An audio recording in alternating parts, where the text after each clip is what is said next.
Avvia oggi il nuovo anno scolastico, il primo giorno di scuola. Ad iniziare è stato l'Istituto Sciascia di Agrigento, diretto dalla dirigente scolastica Patrizia Marino, che ha accolto gli alunni nell'aula magna, quelli del primo anno e i loro genitori, presentando l'offerta formativa per l'anno 2018-2019.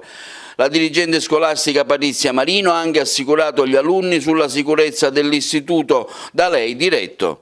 L'Istituto Sciascia ha bruciato le tappe, è il primo istituto ad Agrigento che apre oggi l'anno scolastico. Abbiamo visto immagini dell'accoglienza, ecco quale sarà il progetto del Leonardo Sciascia per quest'anno scolastico.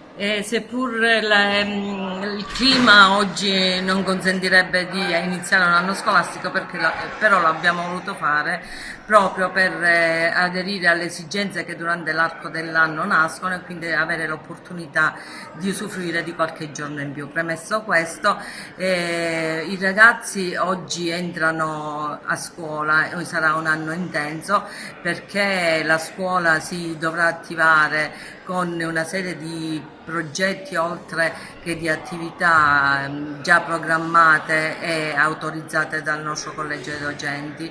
E mi auguro che tutto prosegua nel migliore dei modi e che ci sia un anno scolastico sereno e tranquillo. Tante sono le esigenze e purtroppo a volte andiamo incontro a delle difficoltà non solo strutturali ma anche di sicurezza, dove noi oggi dobbiamo attenzionare più che mai.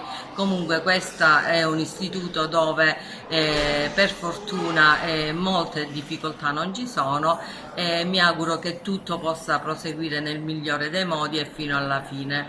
Ecco, gli obiettivi che pensate di raggiungere, come è andato? Le iscrizioni sono andate bene? Oggi avete fatto accoglienza in particolare ai nuovi arrivati, preside? Siamo nelle condizioni di non essere una scuola per così dire sottodimensionata, perché comunque abbiamo avuto una grande scelta, abbiamo avuto le iscrizioni per 2 classi e per ogni percorso di studi che offriamo.